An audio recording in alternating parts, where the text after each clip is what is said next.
y'all. What's up? What's up? What's going on? How you? Oh my goodness, y'all up in here. Well, hey, howdy. How y'all doing? It is Thursday, and you're in here with me. So this must be Thursday Live. Hello and welcome.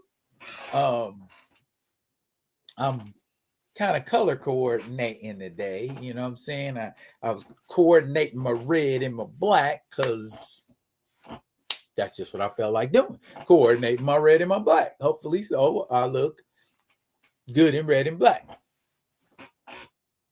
I don't know.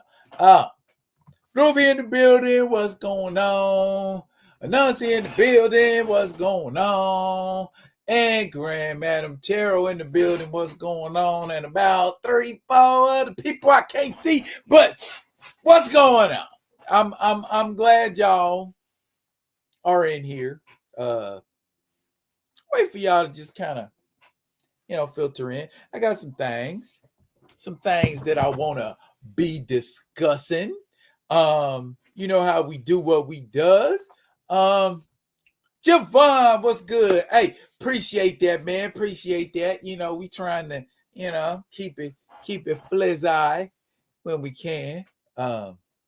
Mr. Smith, salute. Mr. Smith in the building. What's cracking? What's cracking, baby? Glad you're up in here tonight. Juju, well, you go cheer them Knicks on. They certainly could use it. Appreciate you stopping in. Say what up, what up. All right, y'all ran in here tonight. All right, okay. We're gonna get started here in a second because we got some things that we want to talk about tonight. We want to talk about, and I know it seems like I'm perseverating on Jasmine Crockett, but I believe if we heighten attention, you know what I'm saying, people will see the importance of her words being heard, you know what I'm saying, and the gravity of the situation of things that can happen when African American people become powerful in the eyes of the people. Because when you have power in the eyes of the people, that scares the crap out of the government. That means you got more control or more resonance with the people than they do, tyranny that they can exert over you. But that's neither here nor there. And then I want to kind of talk about, the situation a little about a week ago with Kash Patel, director of the FBI. Keep that in mind. Kash Patel is the current director of the FBI. But I'm starting to believe that being the director of I'm going to hold my thoughts. I'm going to hold that thought because that's going to open up a whole nother can of worms.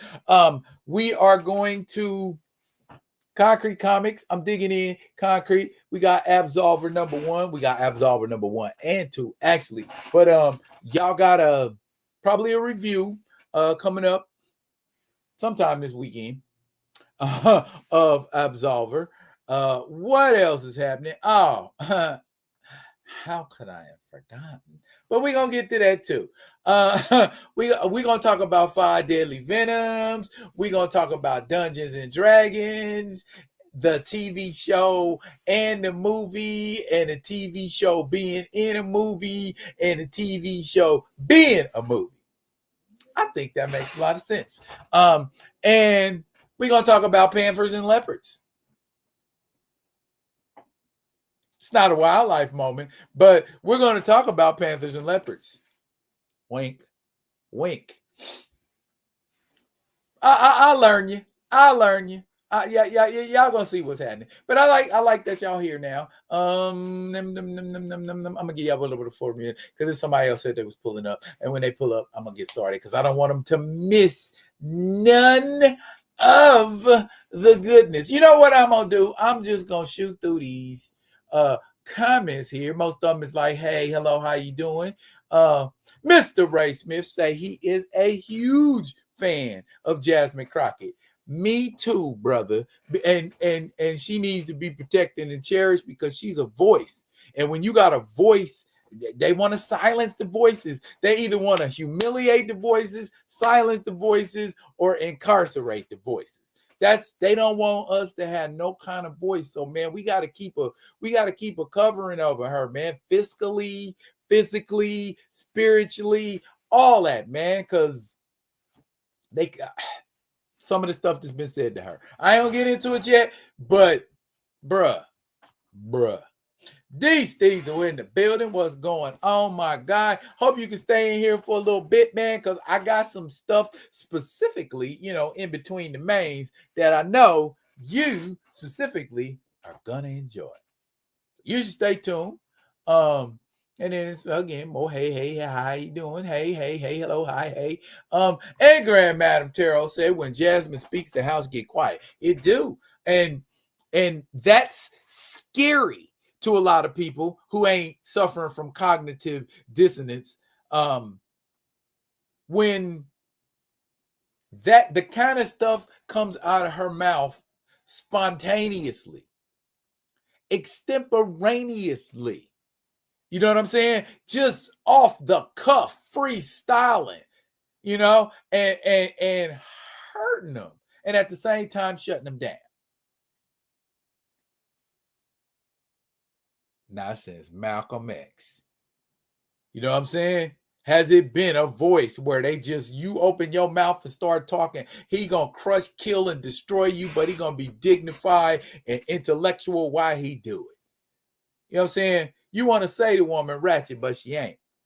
You say she ratchet when you ain't got nothing else to say about her. You say subhuman shit when you ain't got nothing else to say about her. To speak on whether or not her facts are accurate or not, that got to be fake news. Anyway, now, look at here, y'all. It's y'all in here now. And y'all done got me started. But before I do, let me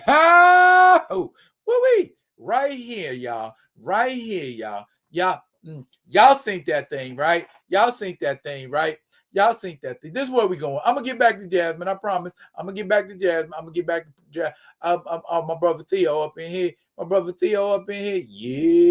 my brother Theo up in here. All right, it's official now. We're gonna talk. Here we go. We're gonna talk about this. Oh, and Theo, I got that package all packaged up. I just got to put the officials on it, and I'm gonna have it coming your way tomorrow. So there, I do what I do. I say what I say I'm gonna do, and I do it. Anyways, so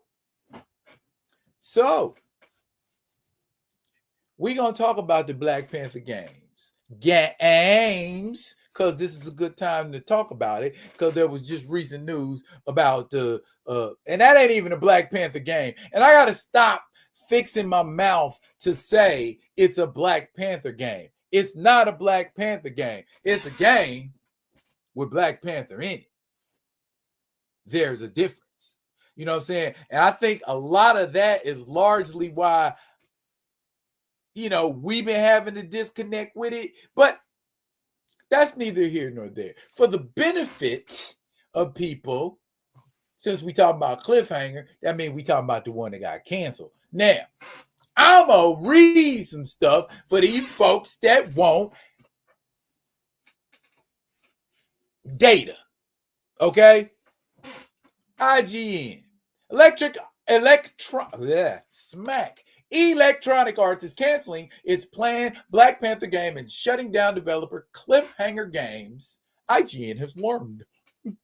This is the 28th. 10:45 a.m. yesterday morning. In an email sent from staff from EA Entertainment President Laura Miley said that these changes, alongside other recent cancellations and layoffs, are to be done to sharpen our focus and put our creative energy behind the most significant growth opportunities. In addition to closing Cliffhanger and canceling Black Panther, EA is also laying off some individuals on both its mobile and central teams, whatever the fuck that means. These decisions are hard, Miley wrote. They affect people we worked with, learned from, and shared real moments with. Okay, now, As I read down and read on and read through, I don't see a whole lot about anybody giving two hot farts that this game got canceled. You know what I'm saying? So, who was that game for? Is what I'm trying to ask. That there were none of us here, Rock With Me Nation, Black Panther fan group. There wasn't none of us that was like, oh boy, I can't wait till this game comes out. Matter of fact, Theo and I have made more than one video talking about how much we didn't like the idea of this game.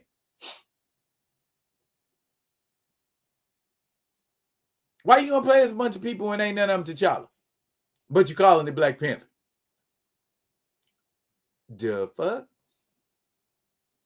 You know what I mean? And that was, maybe somebody woke up, or maybe they stopped doing the fentanyl or smoking whatever they were smoking and was like, hey, this ain't a good idea. Zorro without Don Diego Vega.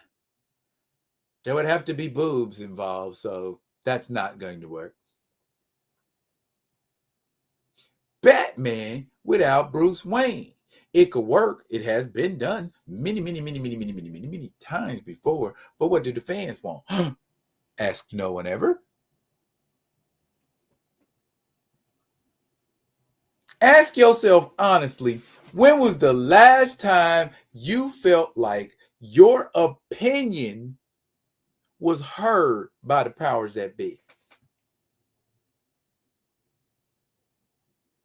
It ain't Cliffhanger Studios' fault. They just trying to make money. And then on top of that, a bunch of people got laid off and they got shut down.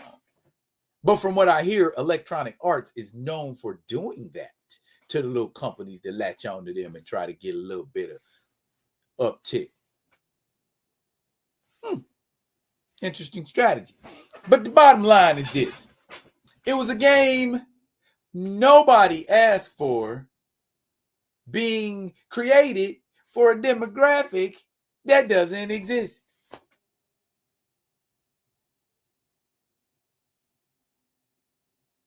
Now, we got a great T'Challa on Marvel Rivals,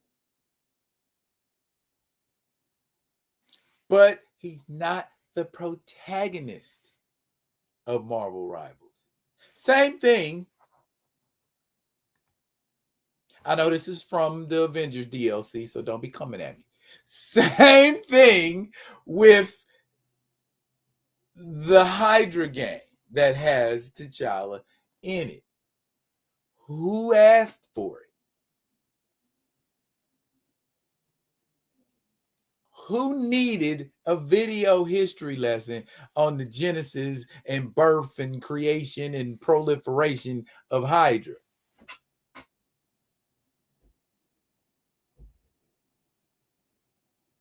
That's a hot subject. We all needed to know more about Hydra. Yes, make a game about Hydra.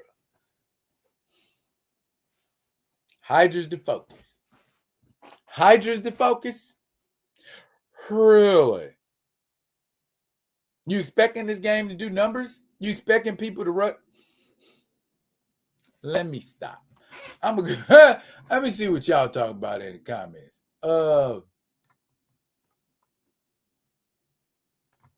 These thieves will say a Wakanda and Friends video game. They all said we don't give two damns about that game. Nada. And Paul Martin was indifferent any damn way because he only played football and basketball when he played video games. You know what? That's not strange. I have been in the presence of a child who only prefers sports games, so you're not the mutant there. It's actually very common. These things will say EA helped ruin a few of my favorite game IPs. With that said, I don't like seeing folks lose their jobs, but I'm losing zero sleep over this announcement.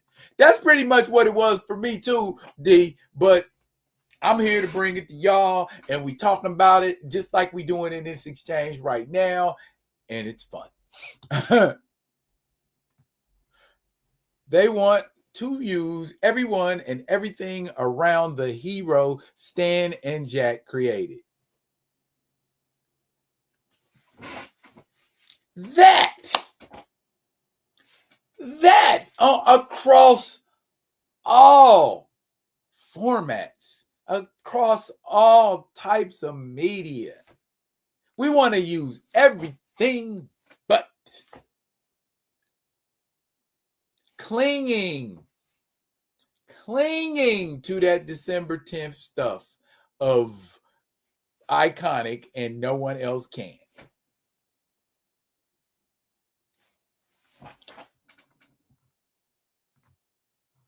The only thing EA can do is drop those sports games. That's all we was looking for anyway, if I'm being honest. Hydra is for the MAGA people. Oh my. Okay. All right. Kamoyo, what is up, Mr. President? He said they were trying to tie everything into the world of Wakanda theme park. Here's my thing. Who wanted this? Is what I'm trying to understand. Who asked for this? Theo, did you ask for what the premise of Wakanda to be inserted into this story? Because I did some looking and I did a little bit of research. There is no iteration of Hydra in any type of wiki, in any type of informational space that needs the presence of Wakanda or the Black Panther to tell its story.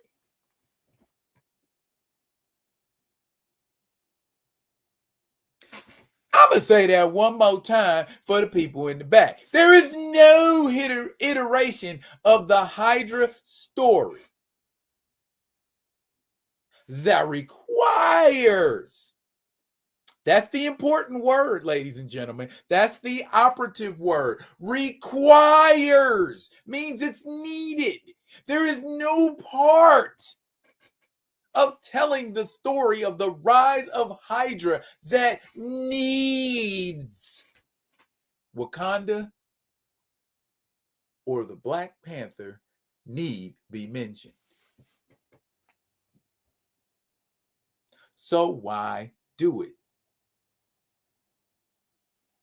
Trying to capitalize on the popularity of the character? Oh, wait, you mean that character you killed that everybody's pissed off about and everybody keeps telling you about, that you shouldn't have killed the character in the first damn place and you wouldn't have to wonder about where you can insert T'Challa because you could use him in a whole video game?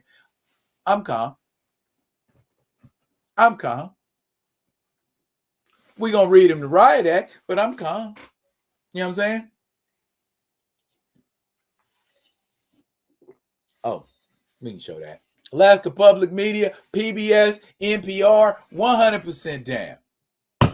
100. I walks it like I talk it. Remember? We talking about defunding Sesame Street and PBS and all of that. That's the day and age we living in. But anyway. Even Grand Madam thinks EA does better with sports games. Most of the games, I'm not saying that's all they do. I know they do lots of games people like.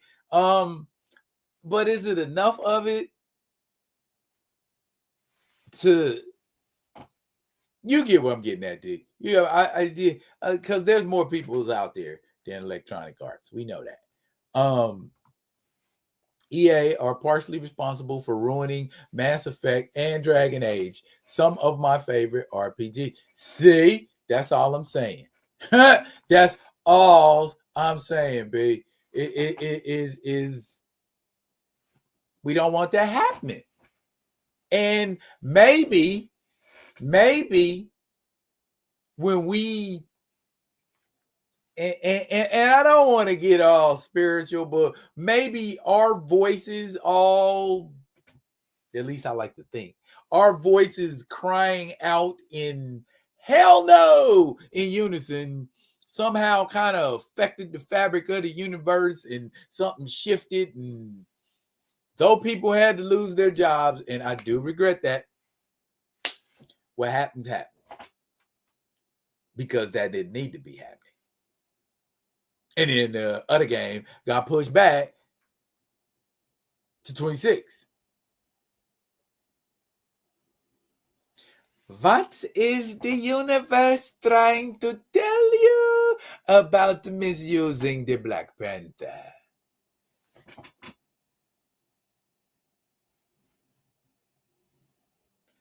That there.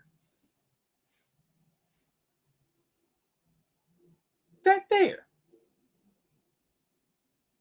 Are we looking at what's happening?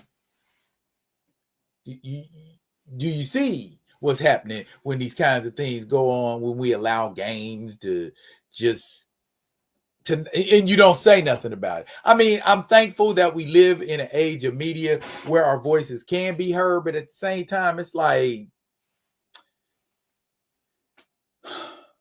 I'm thankful. I ain't even gonna say but. I'm thankful that my voice can be heard, because I know there was times when I was a kid and I wanted some stuff to be different. I wanted some stuff to change. All you could do is write a letter and hope they read your letter. At Marvel Comics or DC Comics, you know what I'm saying? The mail pages was your only hope. And even then, you had to be writing them mugs like, you know, Mr. Ray Smith got one of his letters published in Marvel Comics. I sent letters to Marvel Comics, but they never got published. Who knows? Maybe because he was in Ohio and he was closer. I don't know. Anyway, let's pivot and turn and allow me to present to you a question. First, it's a two-part question. Okay. Are you familiar with martial arts movies and the martial art movie, The 5 Deadly Venoms? Remember that movie? Okay. Now, there are some who say that this movie is partly responsible for what we got as Power Rangers. There was Super Sentai before there was 5 Deadly Venoms. 5 Deadly Venoms came out in the 80s. When did Super Sentai? It was Super Sentai out in the 70s, maybe. I don't know. But that's not what I'm getting at. Let's not get into that. Has anybody made a 5 Deadly Venoms comic book?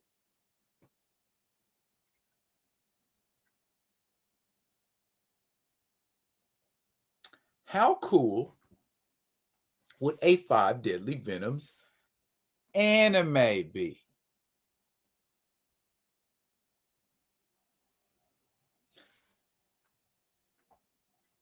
Stories right there. It tells itself, and you don't even have to tell the story. Check this out. All right, we got the present story. Centipede, snake, scorpion, toad, and lizard.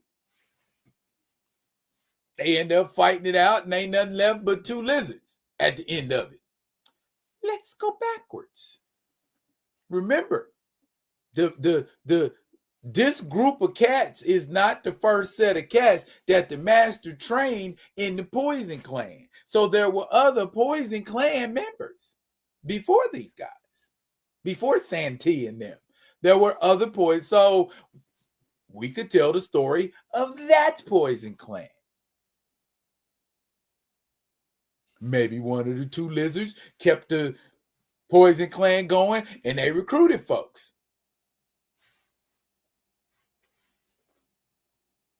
There's books to learn styles and techniques. Maybe they, get out there, be centipedes, be snakes, you know what I mean? Or train somebody. Lots of possibilities. Lots of possibilities. But I feel like it's untouched IP. Nobody's ever did it. Or they could be the descendants of those guys in modern times.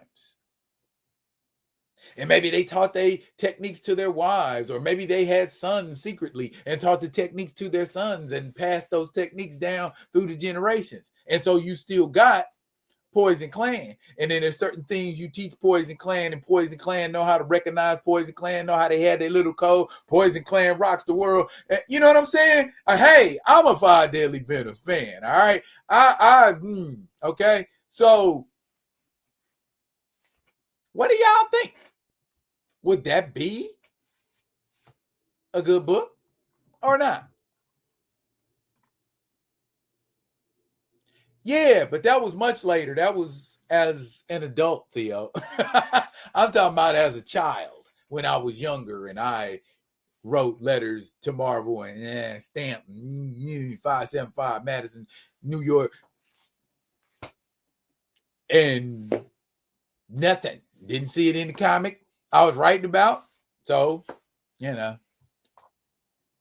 why I say I'm thankful for media and us having more access to it. D. Steezel is about the 5 Deadly Venom anime or comic book, or which what was you feeling?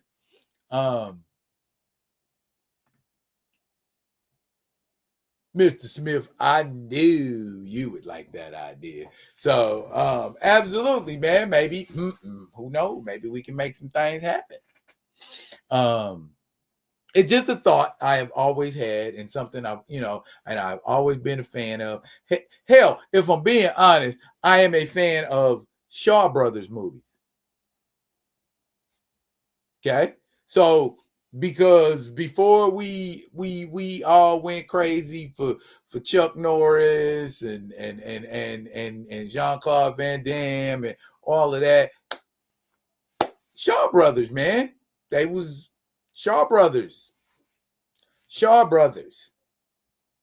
You know what I'm saying? Matter of fact, I think I belong to a Shaw Brothers movies group on Facebook. You know what I'm saying? And they talk about the actors, because those same 5 actors, it's a thing, man. I'm telling you, all you need to make movies, I mean, you need the usual stuff and the money, but I'm saying is 5 or 6 good cats to pop up in all of your movies. Jackie Chan had it. Jackie Chan had like 5 or 6 guys that were always in his movies, just like hell. Everybody does. Adam Sandler has them same 5 or 6 guys. Spike Lee giving Bill Nunn and all of them cats work, and off in the background. That's what you need. You get you some cats to pull up in your movies and just keep making out. What else you want to make? Oh, I want to make Kid with the Golden Arm. Yeah, let's do that. Oh, okay, I'll be in that. Oh no, well, let's do the Brave Archer. Oh, we're gonna let him back. Oh, but I can be the bad guy this time. Endless possibilities when you have an acting troupe.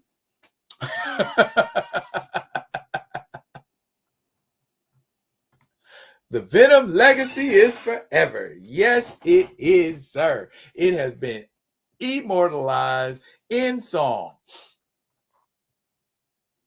Ray Smith say he had a 5 Deadly Venoms on DVD. Me too. I think I got it on Blu-ray too. I'm not sure. These things will say all the above anime would be dope, comics too, that kind of a thing. And the nostalgic draw of 5 Deadly Venoms to the people who mess with 5 Deadly Venoms, for the people like me and Ray Smith who are Shaw Brothers movie fans. You appeal to that. You know what I mean, and now answer me this. Was the appeal in the martial arts, or was the appeal in the acting being so bad it was good? The combination? I mean, because you knew the acting was terrible. I mean, and I don't even think it was that the acting was terrible, but it was made worse by the dub. So, because I remember watching Shaolin versus Wu-Tang with the dubs, and then watching it in with subtitles. Whole different movie. You know, and a lot of that, even with anime, is like that. The sub and the dub, it's like, okay, you're conveying an entirely different message in this movie or cartoon or anime. You know what I'm saying? When it's subbed and dubbed and that kind of a thing. Juju, you say you surprised they haven't tried to reboot it. God, I hope they don't try to reboot it and do it the wrong way. You know, it would hurt a lot of us. I don't know how much you loved it, but it would really hurt me if they tried to do this and it was poorly done. So in a format like comics, in a format like an anime or something like that, it's a little more forgivable. If I see some anime that sucks, I just don't have to watch it. You know, but you know, movies come with advertising and marketing, and I have to see that shit. So it's like, if that don't work, we either gonna hear about how it didn't work, or we're gonna hear about how it flopped, or it never should have been. That, you know how they do when something flops and it don't do well, and folks just drag the hell out of it. So I'm more, I guess, Juju, I'm more afraid of it not succeeding than I am is succeeding, because if it doesn't succeed, then I feel like that's going to besmirch the legacy of what it is. But, you know, that's just made up.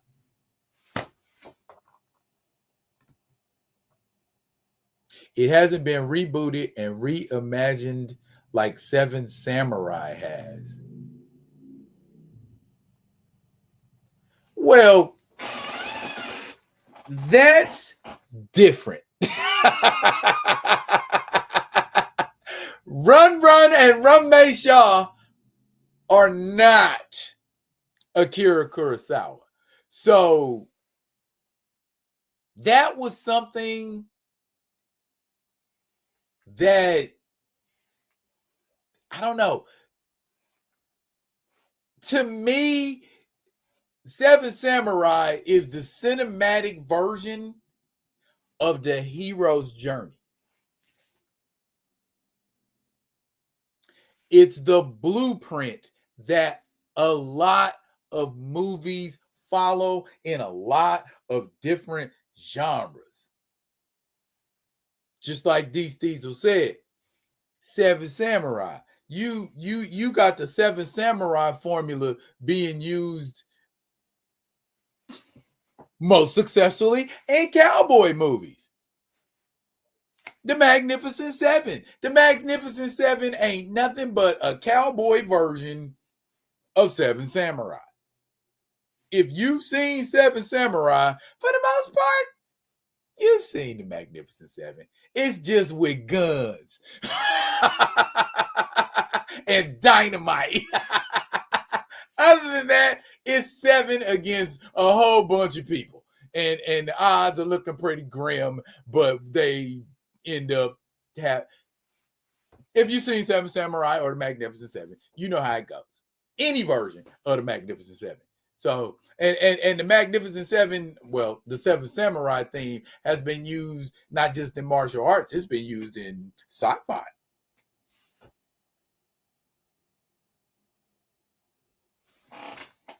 Han Solo, Luke Skywalker, Obi-Wan Kenobi, Princess Leia,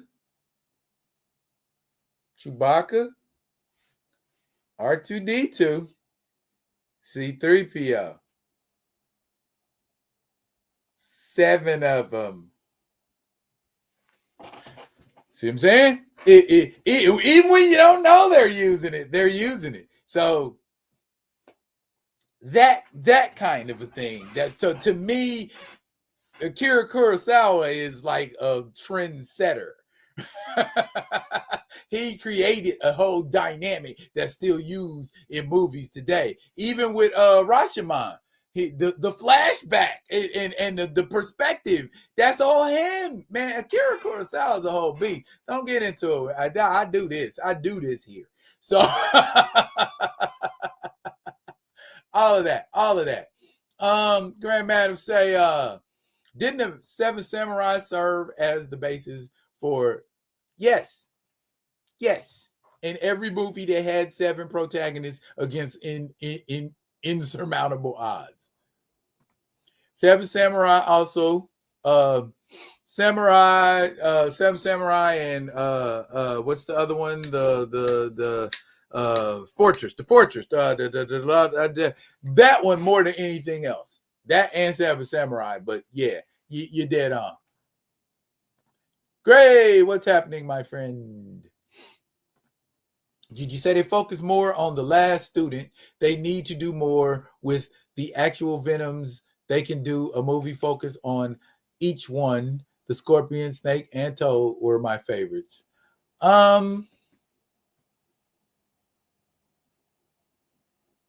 a speed guy, so I was always impartial to the Centipede, even though he was like evil. But okay, you're a villain for evil's sake. Me and Paul Martin like that. So I liked the Centipede. The Centipede was my favorite, even though he got murked. You know what I'm saying? But who doesn't get murked in these kinds of movies? The lizards.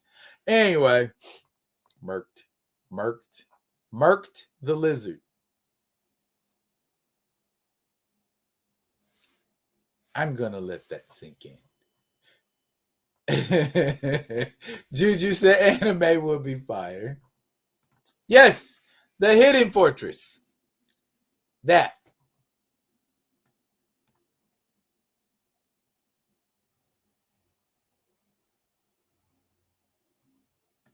Shaw had the Venom Mob. Philip Kwok, Lo Ming were my boy. Well, Lo Ming, that was everybody's boy. Was Lo Ming.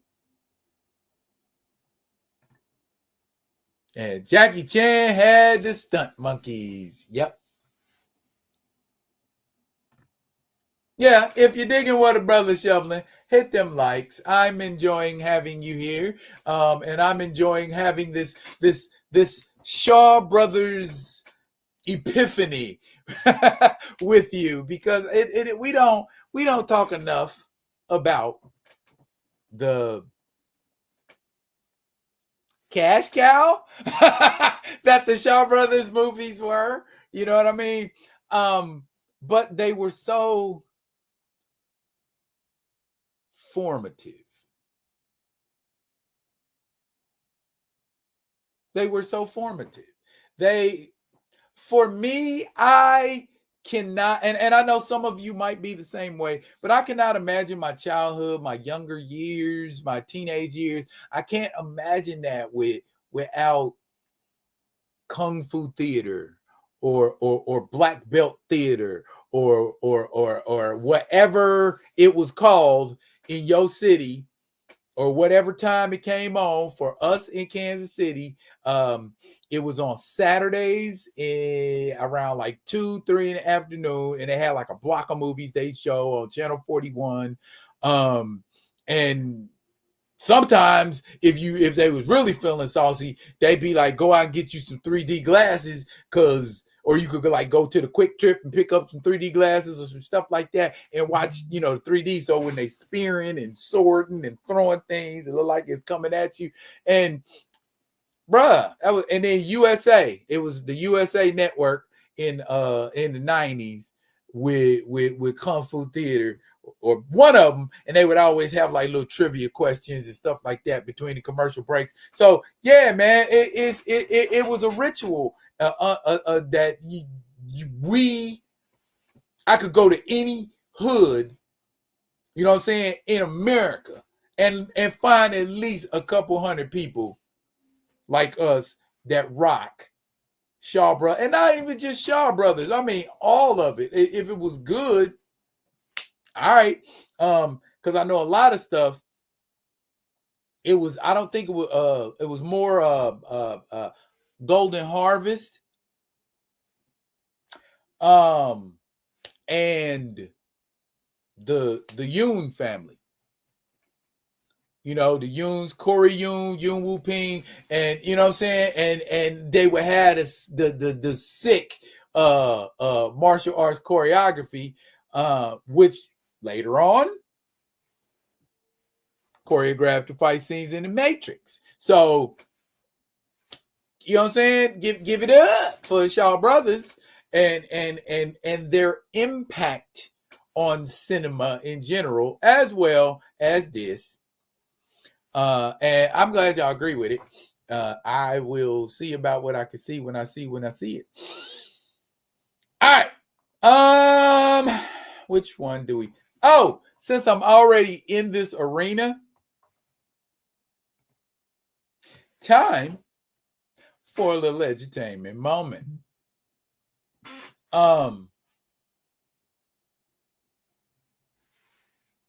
We all remember this cartoon by Sunbow Entertainment and Marvel Studios. Yeah. It's Dungeons and Dragons. The story of these kids right here who fell into another dimension off of an amusement park ride. I bet there are not a lot of people who can use all of those words in a similar sentence and mean something different.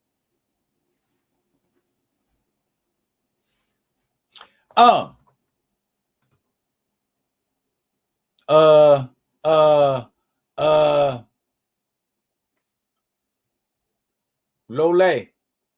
or Lalo, Lole. Yeah. Him and the one where dude was trying to find his weak spot and he punched him in his privates and that wasn't his weak spot. I think at the end it was somewhere on top of his head, but Clan of the White Lotus. There we go. All right. See, y'all done made me forget what Dungeons and Dragons, man. Pay attention, damn it. Pay attention. I don't mean that. Anyways, basically, fell into this world. Two beings, Dungeon Master, little brownie-sized fellow, and of course, Venger. I never understood why Venger only had one horn. I felt like Venger needed another horn, but for some reason, he just had one horn. I think it turned out like towards the end of the series, we find out that Venger is actually Dungeon Master's son. Anyway, that's later on down the line. But now, here's my thing. Dungeons and Dragons, the most recent movie with Chris Pine and Michelle Rodriguez and Ray J. Jane, the light-skinned brother, as Zeke Xander. He was cold, man. Jumped out with that sword. That was a cold scene. Anyway, these guys actually made an appearance in that movie. When they were in the arena, the Sun Games, and all of the stuff was coming around and shifting, and they were trying to get to the cage, we saw those guys. Now, that means we know, since continuity is everything and we love continuity, we have already established that Diana, because I like Diana, I like Bobby's power. But anyway, we have already established that they are part of that D&D universe. So we can link them up with Drizzy and have adventures like that. How great would that be in a movie? Or give him a movie first and then have him link up with them at the end, or vice versa. Either way, that would be cool to have, like, they have a D&D movie, a live action D&D movie with them, and they go through their little adventure, and then at the end, or maybe like an end credit scene, they end up meeting up with Drizzy. I don't know about you. I go see it. And again, just like we were talking about earlier with the nostalgia for Shaw Brothers and Five Deadly Venoms, there is a demographic for this. Tell me I'm tripping. Tell me I'm tripping that y'all wasn't watching them when Marvel had that little line of stuff. They had an Incredible Hulk cartoon. They had like 3 different Spider-Man cartoons before they had Spider-Man and his amazing friends. They had this. They had G.I. Joe. They had Transformers. Bruh, they was doing it. You were watching cartoons in that era, so I know you had to at least try this. Even if you said, I watched it and I didn't like it. You watched it. You watched it. Is there somebody in this chat right now that don't know what this is, but they are of an age that they should know what it is? I ain't talking about y'all folks born in the 80s and the 90s. I ain't talking about y'all, if there's anybody like that in here even. I'm talking about folks that was born, Gen X. You telling me Gen X don't know what that is? And Gen X don't want to see that in an animated feature or a live action movie. Again, I would.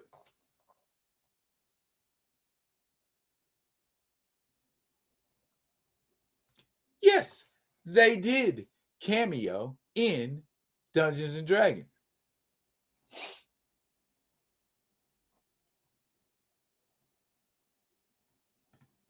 That was supposed to be Drizzy, but they got cold feet about blackface Dro. And we know how easily that problem can be solved. You could just make Dro-Els black. They can be black actors. Done. Problem solved. I mean, I know it's not the right complexion, but it's easier to put makeup on black people and it not look like blackface than the obvious. At least that's my thought process.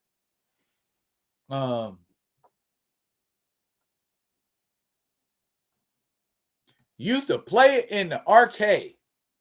Okay. See, Gray, that's my man, Gray. He said, I watched all that. They all had the same music. Yes, they did. That dun, dun, dun, dun, dun, dun, dun, dun, dun, dun, dun, dun, dun, dun, dun, dun, dun. They all had that. They all had that tense. Every single one of them. Every single one of them. Heard it on Spider-Man. Heard it on G.I. Joe. Heard it on this. Bruh, that was and that's what American animation studios were known for. They regurgitated music. They regurgitated scenes. Hell, they regurgitated ideas. Ask Hanna-Barbera how long they ran off the concept of Scooby-Doo.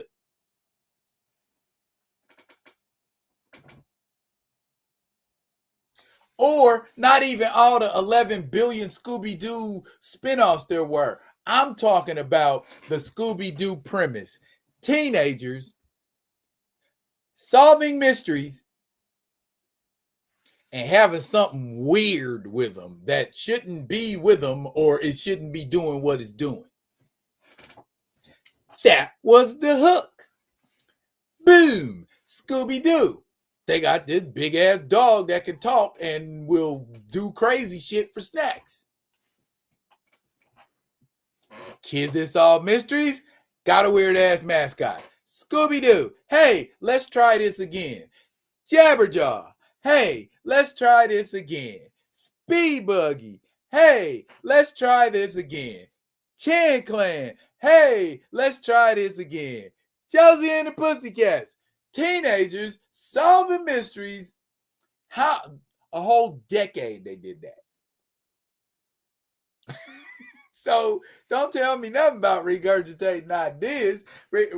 Ideas, and that's why anime. Japan came over and said, we're going to draw every single thing and we're going to do, we're going to draw the whole thing out. You ain't got to reuse nothing because we drawing it all. And that's why Battle of the Planets looks so much better. That's why, well, Speed Racer kind of regurgitated stuff, but in the 70s and on, all the stuff they imported over, Captain Harlock, that kind of stuff, Robotech, look, you was like, the animation style is different. It's different, but I like it. You know what I'm saying? And that's, I'll be honest, that's where my love of anime was born, in Robotech and Speed Racer and Battle of the Planets and Hurricane Polemar and, you know, them kind of stuff in the 70s that, you know, it all was similar, but it wasn't. And it was just like, y'all animation style is different. And y'all do different stuff, because people was getting punched in the face in in anime. You couldn't hardly punch nobody in American cartoons. You had the whole Super Friends. Who did the Super Friends punch? Thundar the Barbarian. He had a whole sword, a sun sword. Who'd he cut with it?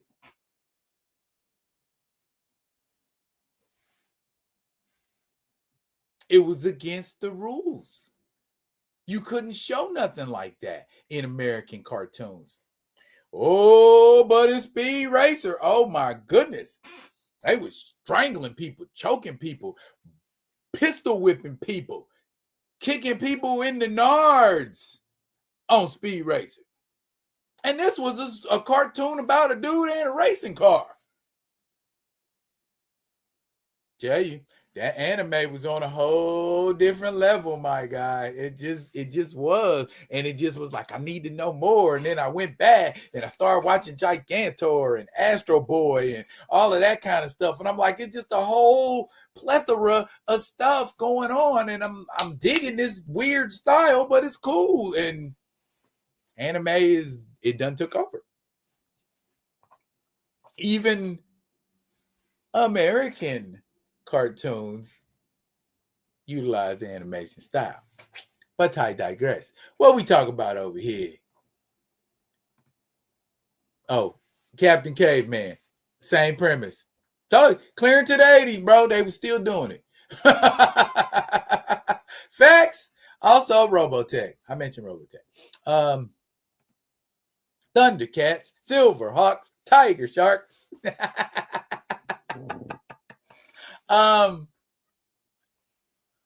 Biker Mice from Mars. I guess that was after Teenage Mutant Ninja Turtle. Mutant Biker Mice from Mars. Am I the only one? I'm the only one. Anyway. Same concept and voice actors. Same universe. Land, sea, and air.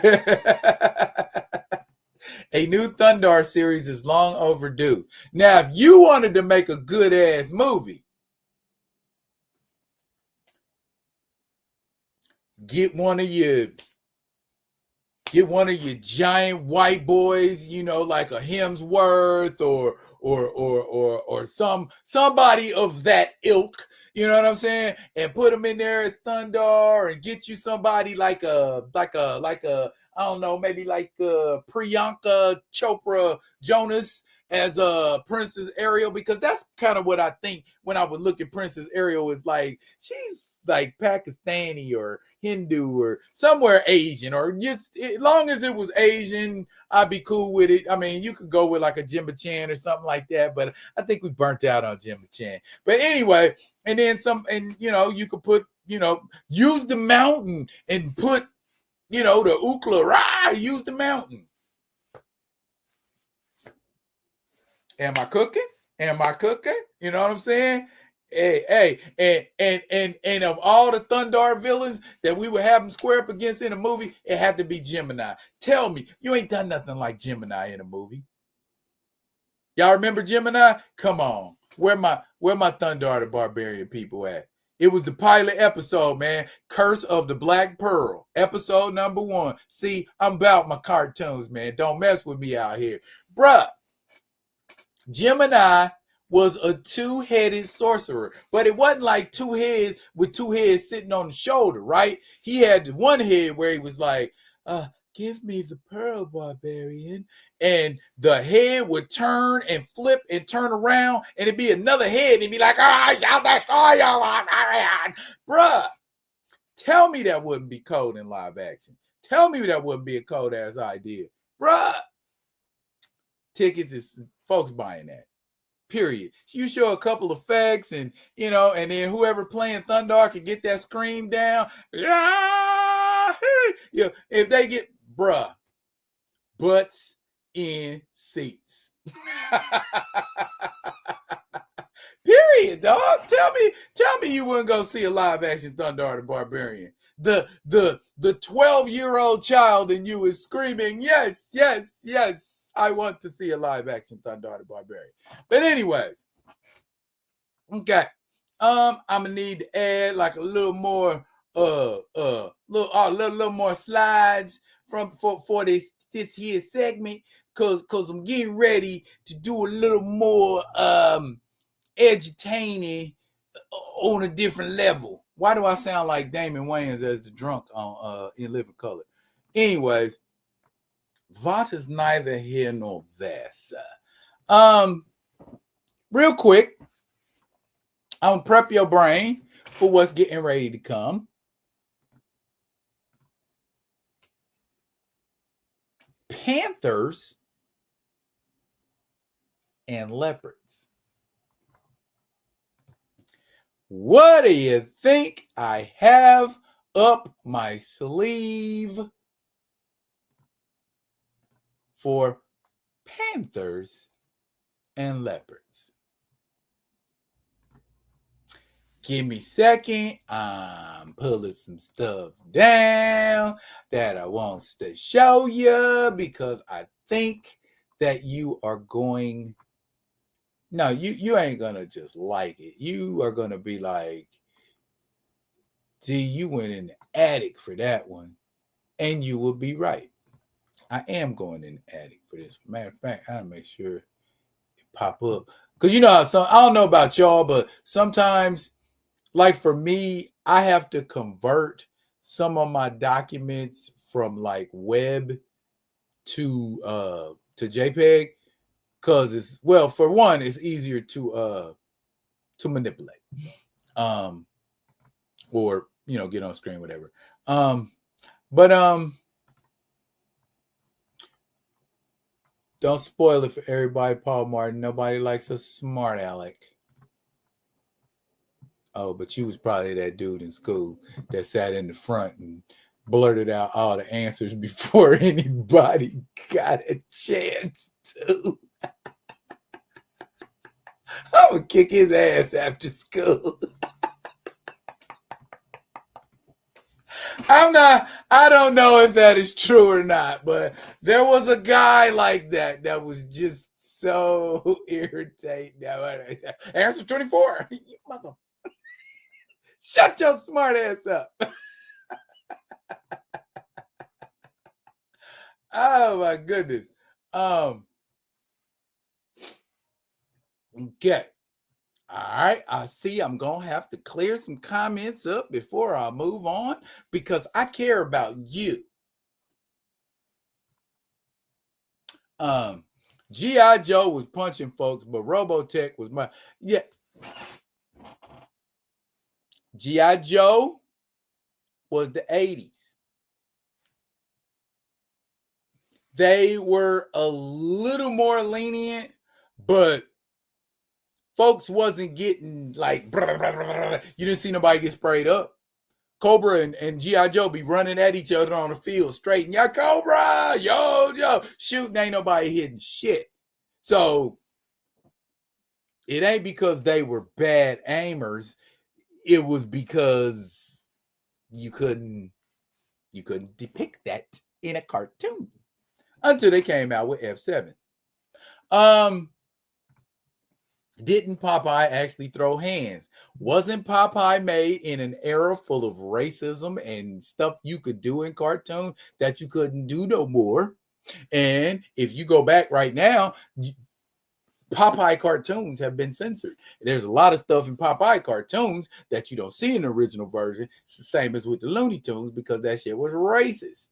I saw a clip where Porky the Pig says, son of a bitch, son of a bitch, son of a bitch, son of a bitch, son of a gun.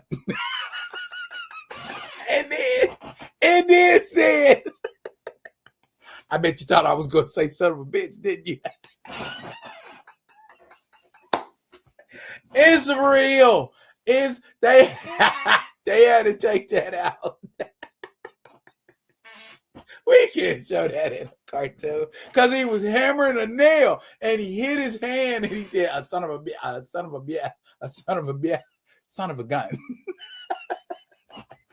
Oh my goodness! Oh, some of that anime was censored for you. Most of that anime was censored. Brave Star again, 80s. 3030 was my dude. Alan Ritchson for Thundar. That would be a great Thundar, actually. I butts and seats. SWAT Cats, T-Bone, and Razor. Yeah, I rock with SWAT Cats. Again, 80s. Don't like what they're doing with that new He-Man. I don't even know who that dude is playing He-Man. I'm like, who is he? Now, class, I'm gonna school you on some things you may not have known about panthers and leopards.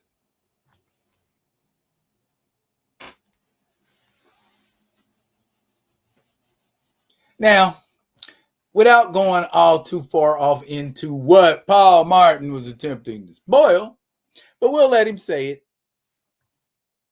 Bam. Actually,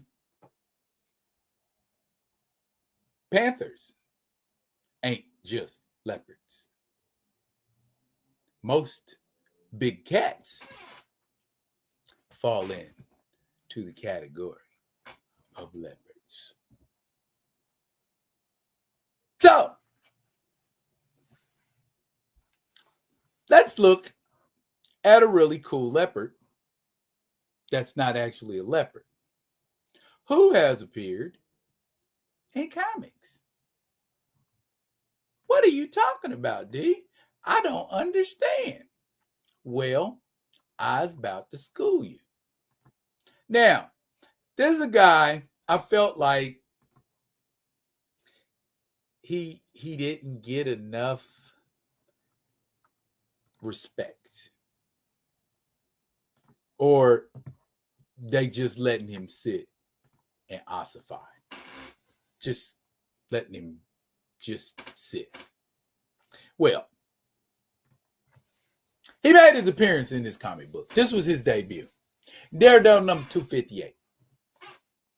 I am, of course, talking about the Bengal, which is a tiger, which is a leopard. Okay. He was a Vietnamese fellow. I don't want to mangle his name, but I know that he is of Vietnamese descent. And his favorite weapons, as you can see there, are the sai. He's a very cool looking character as well. However,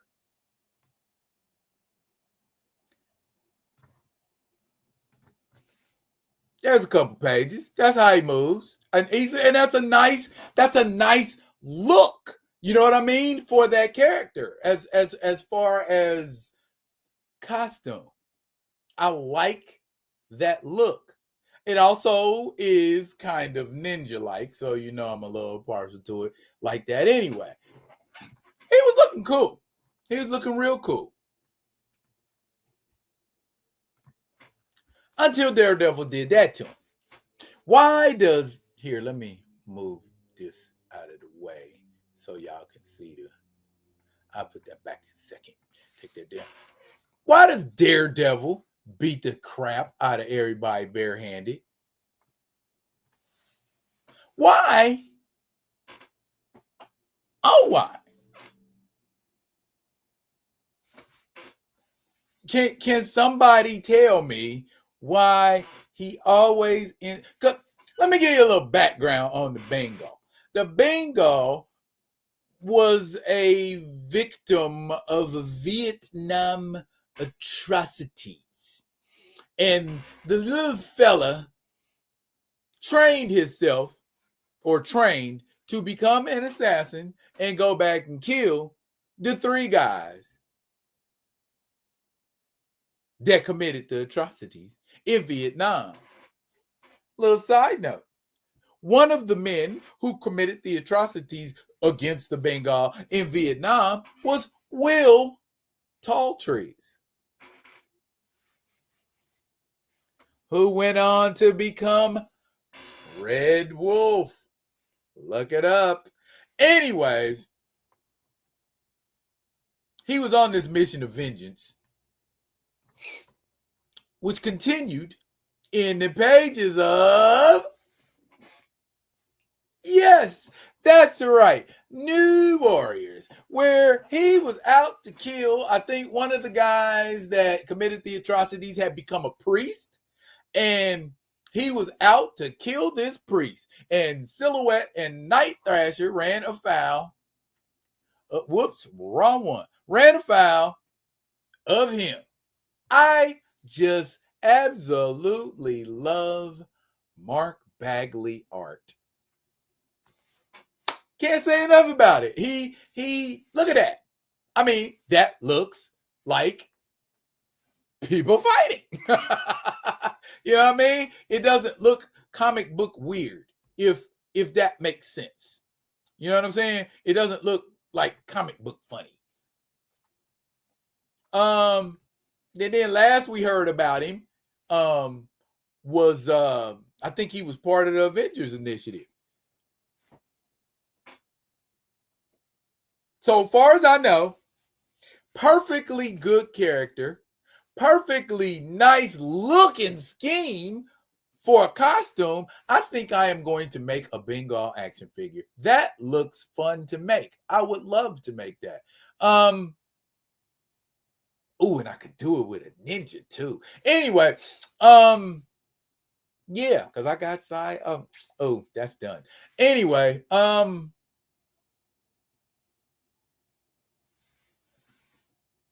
why aren't we using that leopard in comics?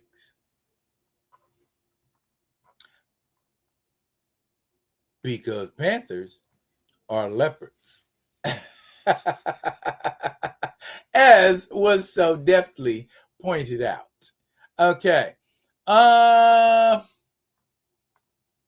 let me get these comics.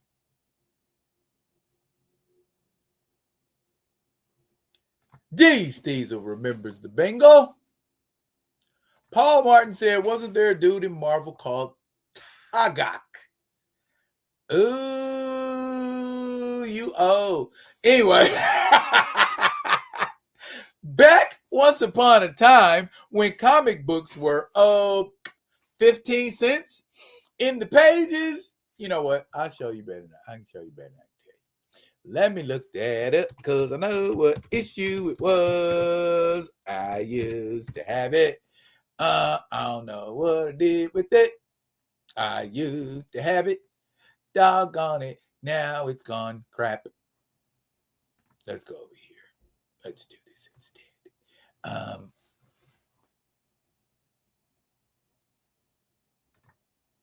Once upon a time, not long ago, everybody had on their radio.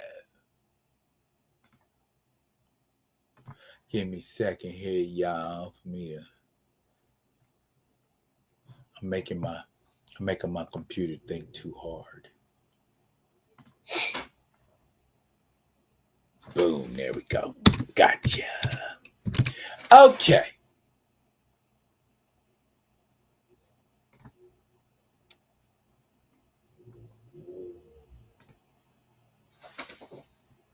Really? Got it in here? Okay. Anyway, apparently I did have the image, but I couldn't find it. I was tripping. Oh, that's why.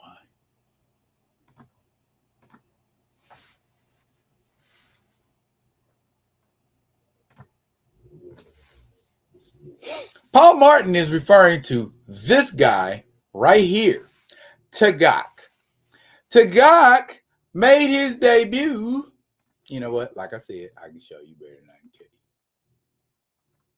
you. Tagak made his debut in the pages of this comic book right here.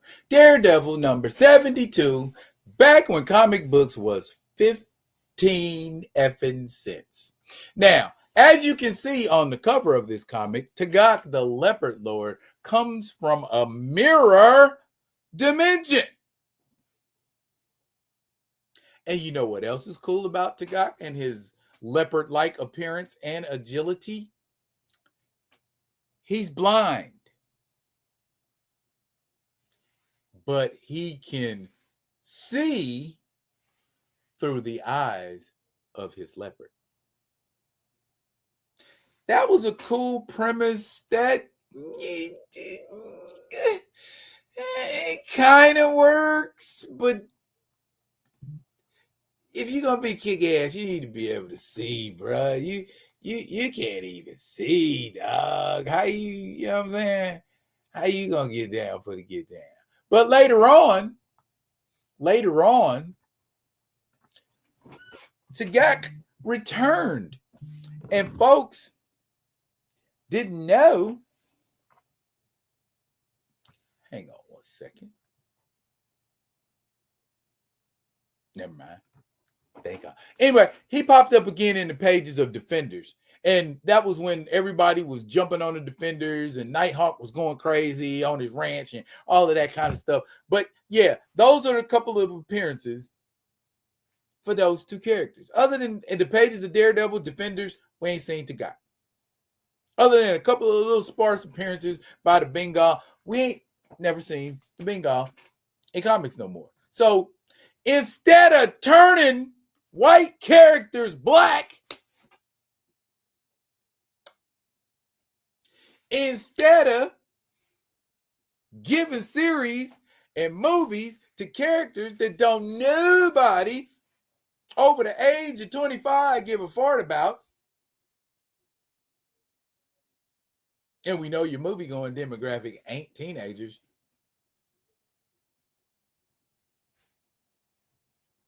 how about you look into characters like Tagak? How about you look into characters like the Bengal? I'm sure a lot of people in Cincinnati would be happy about that. Okay, here we go. These thieves said Bagley's that dude. Paul Martin's a Bagley fan too. You put the link. Okay. Most artists nowadays do 1 or 2 story arcs and dip. Bagley would stay on for years. And you know what? I actually collected his run on Spider-Man. I enjoyed his run on Spider-Man. I think Venom premiered. No, Venom didn't premiere. Carnage. Carnage premiered. The first Carnage comic book was during his run. Yeah. Yep. Dollar Bill. Defenders Day.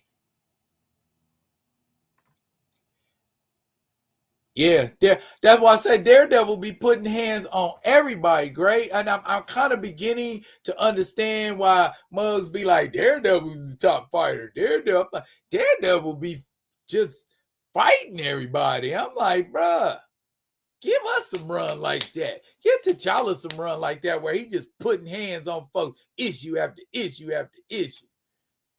You wouldn't be no question about if he was a top fighter. You making it seem like Mr. Martin is a harmonica playing in the background when he tells a story. Oh, maybe we all become vintage. He says harmonica in the background. Oh.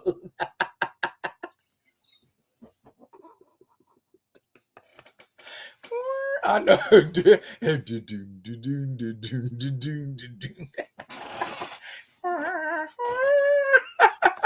Yeah, I remember Takak. I was a wee lad back then. Anyway, the shroud is technically blind too. Yeah.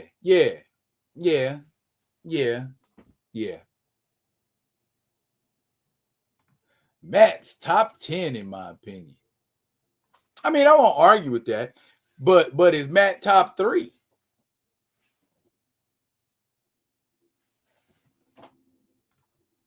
The thing that drew me to New Warriors was Bagley and a black male team leader. That was rare.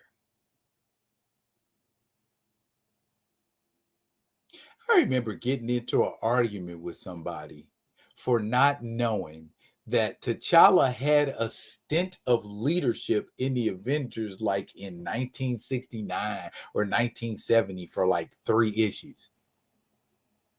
But I guess that's something to celebrate, especially back then when there were none. So,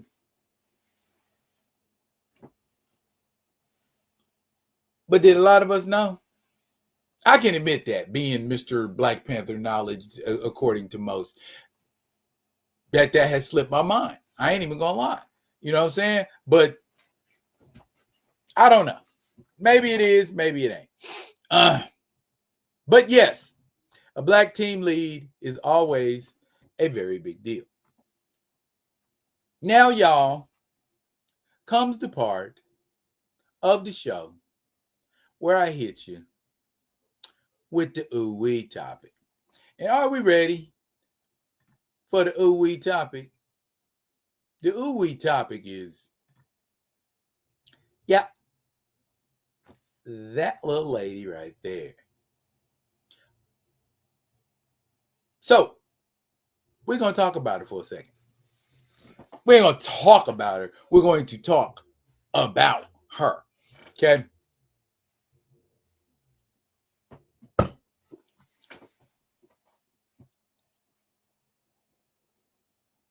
We have heard some of the things that have been said to her, and we have heard some of the things that have been said about her. Okay. Did nobody stop to ask if they should say these things? Did nobody even take a break and consider the fact that, oh, y'all going in hard on her, man? Why are y'all talking to her like that? I understand she's an advocate, as well as a solicitor. That's what they call attorneys over in the UK. Solicitors. Edutainment moment. Anyway, would you want your sister being talked to or talked about the way conservatives and a lot of uneducated people talk about Jasmine Crockett? Would your cousin, your sister, your mama, your grandma to be talked to or about the way a lot of people talk about that woman? Why is it when there are other people in the news who have these little tete-a-tetes in Congress, in the Senate, there ain't no whole bunch of coverage? When these other representatives, when these other Congress people, when they're on political shows, when they're on talk shows and they're talking, why we ain't paying as much attention to them as we pay to her. At glance, it could be contributed to. Oh, she's got good PR. She's got a good manager. Oh, she's got good whatever around her.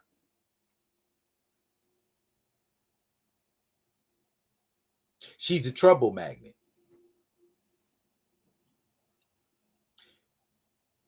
She's a beacon. Beacons attract everything, good and bad. Navy ships and pirate ships can follow a beacon. One has good intent when it gets to that beacon. The other one has ill intent when it gets to that beacon.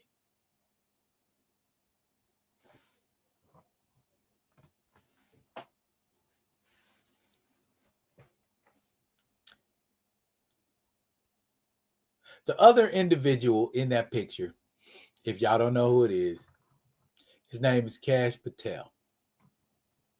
And he is the current director of the FBI.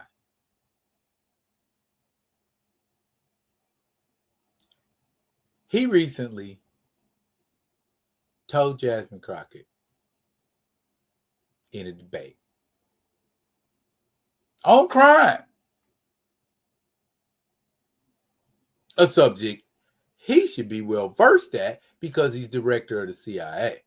So he should be able to talk about crime in an intelligent and unemotional manner. As you can see in that picture, he looked like he's getting a little hot. He got hot enough to tell Miss Jasmine to go back to the zoo. Didn't I just tell you last week? The Attorney General told her to go back to Africa a little while ago. Government officials, appointed officials of this government, making racist ass statements toward her. You know what else I love about her? Her clapback. Her clapback is never rude. Her clapback is never disrespectful, but it is clever, and that shit do be on the button, which tells me two things about Jasmine Crockett. Number one, Jasmine Crockett studies the issues she's talking about. And number two, Jasmine Crockett studies potential opponents. Much like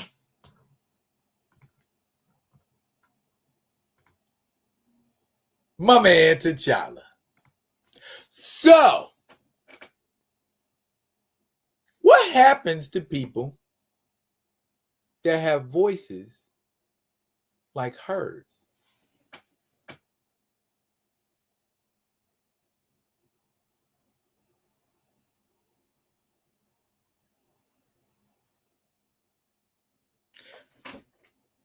Well, one of those voices was silenced on February 21st, 1965 in the Audubon Ballroom in New York.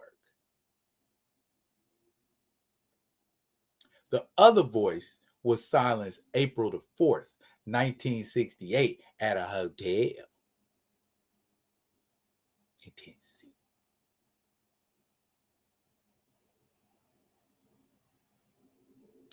That's what happens to voices that cannot be silenced. We need to rally around her. We do, in a major way. I mean, if it ain't, and I said it last week too, and that's why I am so damn serious about it, man. I don't want to hear shit if she gets shot.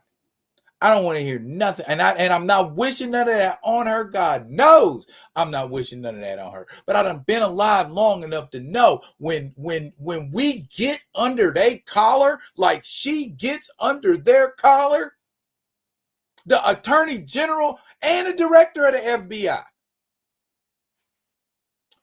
are your enemies. At least that's how you have to regard it. Because you don't clap back at them and made them look like assholes. And I know it's talk on the other side. They talk about launching investigations on her, and they done found out about allegations of this and that. And I'm not worried about any of that. I would be shocked if any of those allegations are true, but I feel like it's not so much an attempt to actually persecute or prosecute, but simply to distract, to take our focus off of her focus. Because as we all know, where attention goes, focus flows.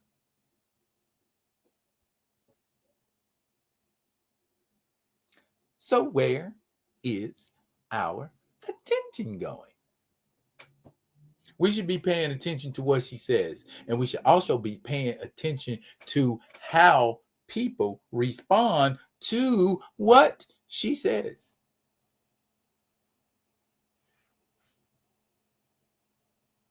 That she's ignorant, that she don't know what she's talking about. What? How much education had this woman had? First, she's an attorney. That's at least 6 years of school. You don't get through 6 years of school being dumb or not knowing what you're talking about. And she's not just an attorney. She's a successful attorney, litigated hundreds of cases. So, sound to me like you know what you're doing. Born in St. Louis, raised in Texas, 2 places I do love because they got moral fiber. So I know she ain't scurrilous, skanky, or scandalous. She's a married woman with 2 children, a devoted mother and husband. I mean, wife. Excuse me, I'm so sorry. Devoted mother and wife. Devoted mother and wife. Who knows what she's talking about and knows how to shut people up who need to shut up. People who shut up don't like that. They don't like to be shut up. Especially when they don't think they're wrong after they've been shut up.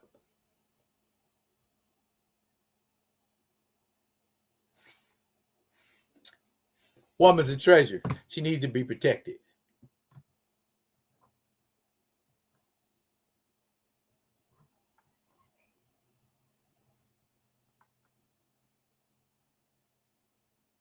Did you? Paul Martin, did you say get the Bozak?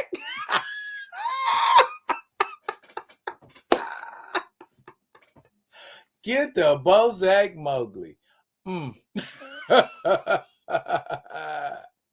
Her clapbacks are epic, Gray, but sometimes they be lessons. You know what I'm saying? And if you listen to what she's saying, she's teaching a lesson too. If they be teaching moments, you know what I'm saying? But they so filled with hate and anger, and when you hateful and angry like that, you're talking to react. You're not talking to respond. You're not thinking about what's being said to you because you're busy thinking about what you gonna say. Oh, you black B.O., I'll wait till I tell you. You know what I'm saying?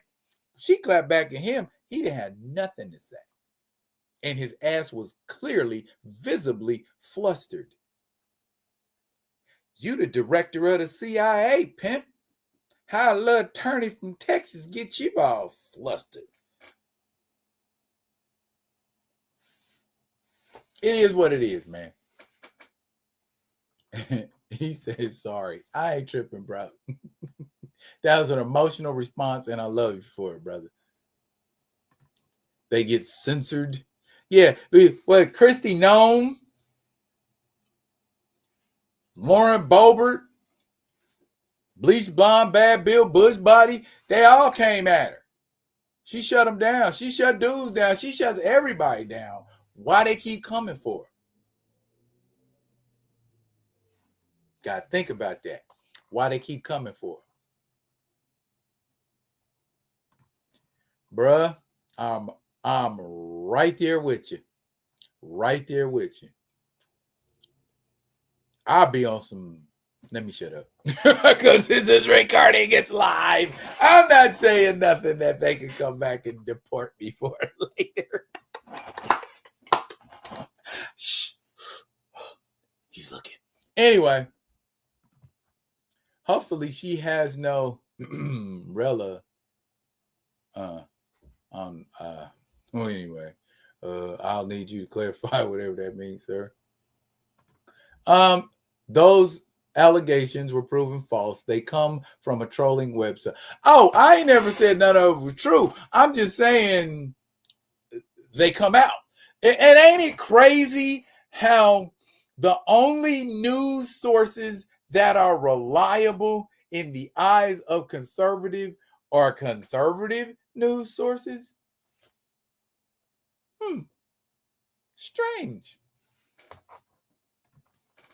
She appears to have kept past relationships above board. They would have used that against her if it was there. They tried to use Kamala's previous love. Yeah. What's wrong with Montel Williams? Montel Williams, cool. He's a Navy SEAL. He served in the Navy. What's wrong with Montel Williams? Oh, but we don't want to talk about Montel, though, huh? The nation often offers protection to black politicians who make an impact. Problem is, those black politicians stay 50 feet away so as not to scare white voters. He's too easy to insult and too sensitive to take it.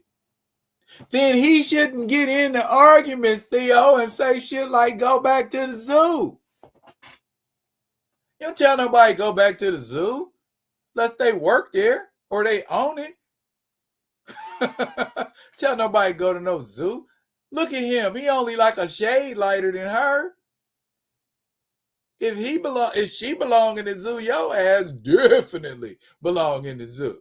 So, yeah, give a little thought to what you say before you say it, Mr. Patel. That ain't even your whole full name. You got one of them long names can't nobody pronounce. But I get it. They hate her because they ain't her. They hate her because she says what she say and she said it and dare somebody to tell her different. Because she done dotted her I's, crossed her T's, checked her facts, and fact-checked her facts. So what you gonna come at her with? That's how I feel sometimes. I mean, maybe not as ironclad, but some days I'll be feeling like I wish somebody come at me when I'm feeling like I got time today. You know what I'm saying? I wish somebody would come sideways. But fortunately, people understand you might want to be cool before you come the wrong way. Real quick, and it's just for fun because I want to end on like a little quick note. Sometimes on Facebook, there's a lot of little different places where they, talk about their superhero problems and issues and stuff. Quick question.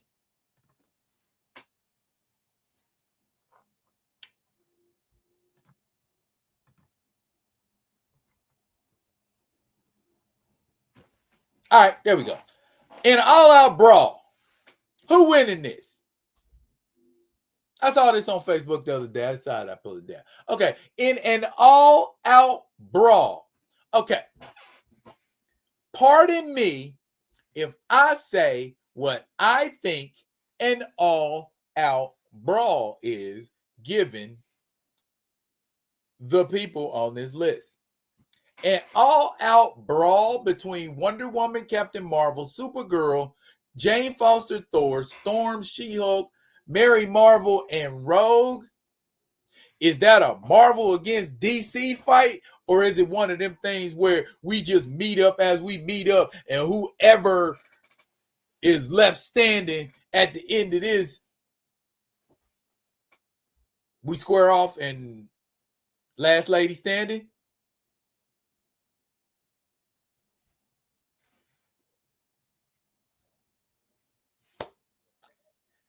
I have to say is it depends on who attacks first and how they choose to attack. Because if everybody is battle lusted, which means we going for the kill straight off top, I don't think nobody gonna survive except Diana and Kara. Now, we talking about a fight just started the way it started and it escalates. Folks gonna be like, oh, hold up. I didn't really want to do this. Oh, sister, please stop. Oh, I do not wish to hurt you. Girl, you pushing me. And then they get off into it. Wonder Woman is pretty much mopping anybody she get into it with, except maybe Supergirl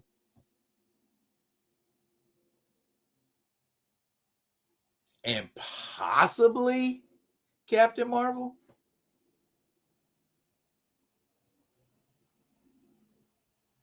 Ain't none of the rest of them got no wherewithal to go with her. Jane Foster's Thor ain't got the fight experience. Rogue got to get in close proximity and touch somebody.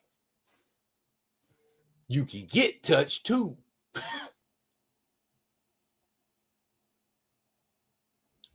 Mary Marvel and She-Hulk might be good fights. Storm too, as long as Storm manages to keep her at bay. You know what I mean? Where she ain't in let me get my paws on you distance. But then if we talk about this super amped up God level Storm,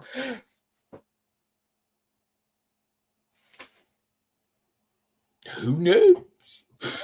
But then, ain't Diana a goddess too?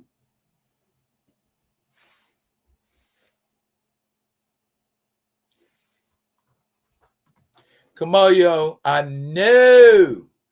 know you ain't counting that. I know you ain't counting that. Because if you count that, Kamoyo, that means you have to count Wolverine, Bone Claw Wolverine can beat Lobo. Bone Claw Wolverine can beat Lobo, Kamoyo. Can we just leave that where it was in the 90s? For reals. Because, dude, every single one of them damn fights was fan favorites. Every last one of them. It wasn't based on shit, but who the fans wanted to win, not who would actually win. And that's why, for me, Marvel and DC, that don't mean nothing to me. It wasn't real. That shit was not real. You have to accept Lobo getting beat by Wolverine. You have to accept that too. You have to accept Superman socked the Hulk through a fucking mountain and he couldn't do nothing about it. He didn't get mad. Bruh. Fan service. Marvel versus DC was fan service. JLA versus Avengers, I got a better time accepting than Marvel versus DC. I did. That's net. No.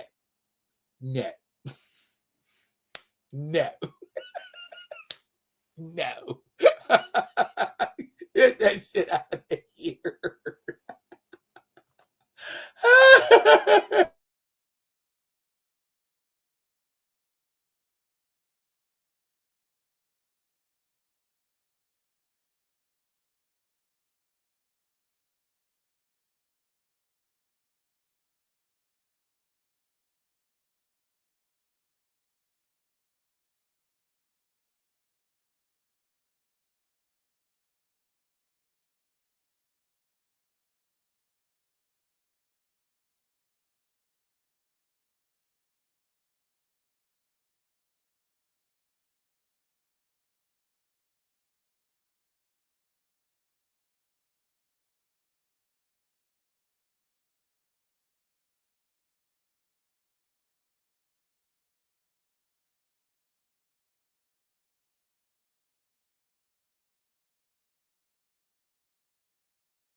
Ha!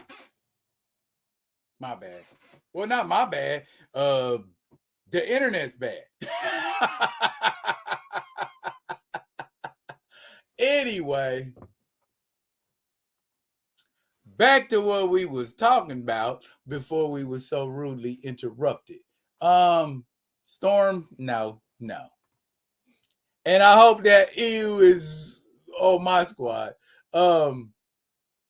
So just think about that. Miss Rambo stays getting dissed. Miss Rambo ain't an epic household name like the epic household names they had during Marvel versus DC.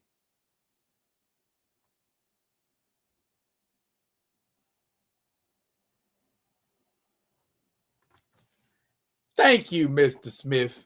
Thank you, Mr. Smith. Thank you, Mr. Smith. As much as I love to get that to her, that means you're going to have to get everything else that went down in that story.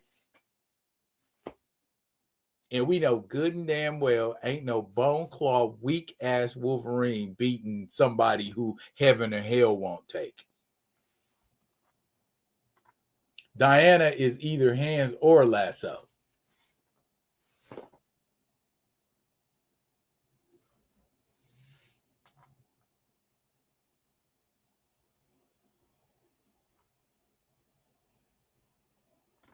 You said Roro did it. I'm going to tell T'Challa on her.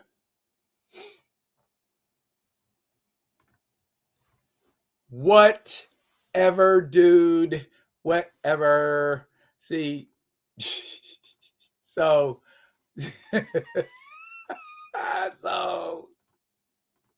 that ain't no scenario where nobody else wins that battle. Now, in your eyes, I know we all stormophiles, storm to the day we die. Storm. That's our girl. If you don't believe it, she'll rock your world. Is it that type of situation? Is that what we looking at? Where we just like we don't even care. All right. Bet. I'll make it big for you. I'll make it big and bright where you can see it. All right, this is how we're gonna do it. These ones right chin. Bam. Off my thing. There they go, right there. Let me get out of the way. So,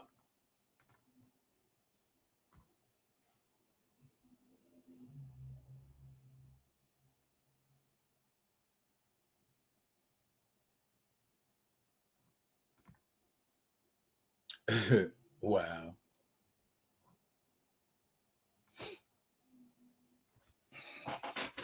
Okay. Now, while we focus on Storm, let me ask a real quick question. Is there a scenario, and if you type it, I swear to God, is Storm beating Superman? Just, it's a real simple question. Is Storm beating Superman?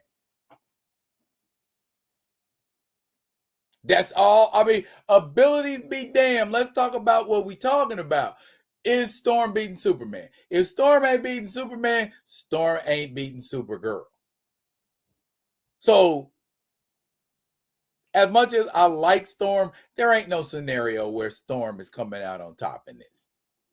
We take away the Kryptonian and the Amazon, maybe. But I don't see nobody on this list beating a Kryptonian or an Amazon. Whatever upgrades have been made to their recent abilities. One's a goddess and one's a Kryptonian, and that's damn near like a damn goddess. So, and been a goddess for a while. ain't no recent brand new goddess.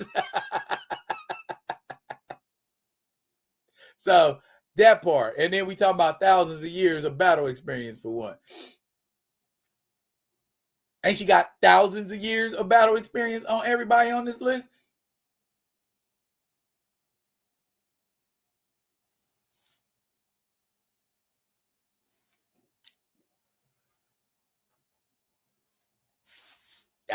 So yeah, read up on Diana while you're reading up on stuff. I'm just saying, if you read, and then we talk about somebody that Batman don't even want to get into it with in the hands, and he supposed to be their best ever. You know what I mean? And he don't even want to fight Diana. She the best melee fighter on their squad.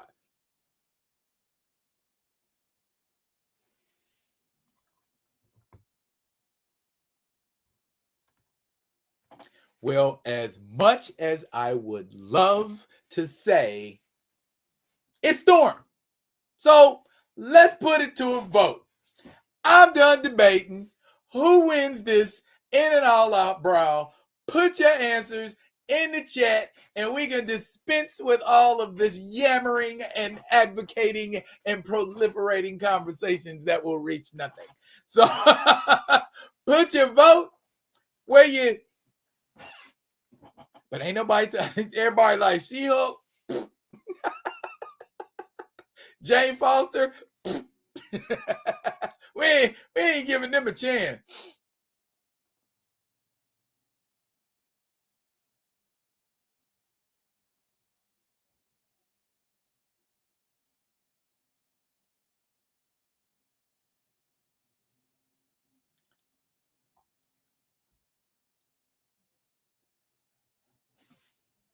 I put it like this. Who's winning?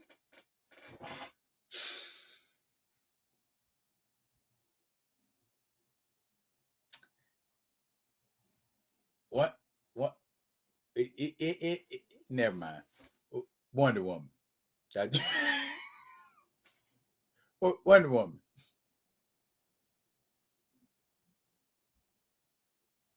The Kryptonian's going to give her hell.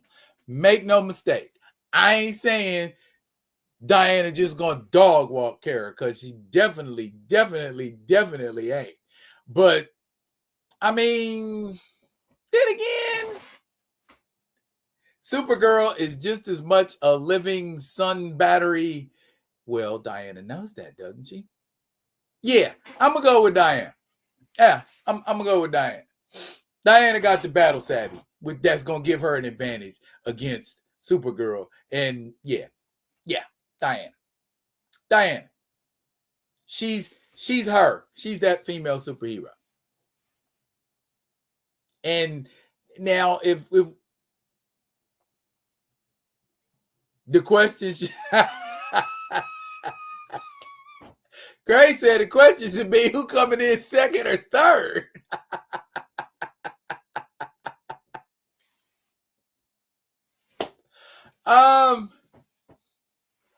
Well, who we got? I got Diana,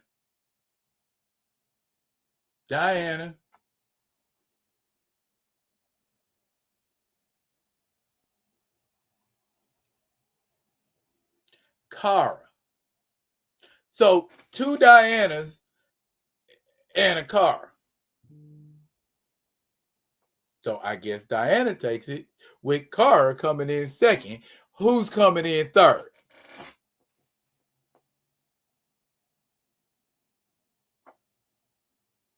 We don't know. We don't care. Because 2 is not a winner and 3 no one remembers. Okay. We agreeing with that. Kara second. And trust me, y'all, it ain't gonna be no injustice to black women all over the planet if Storm come in third or if she don't come in third. Simple as.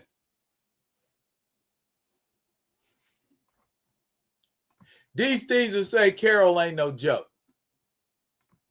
And Gray got Rogue at 3. Didn't Rogue get Carol once before?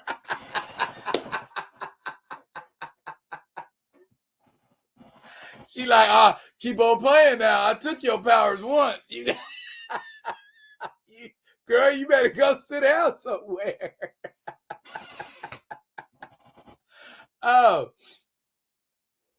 Gray say Rogue is third. Storm. These will say Storm is third.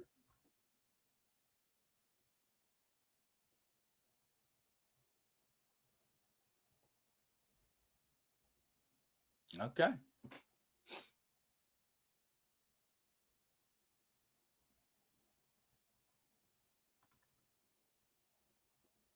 Negro, if you don't stop.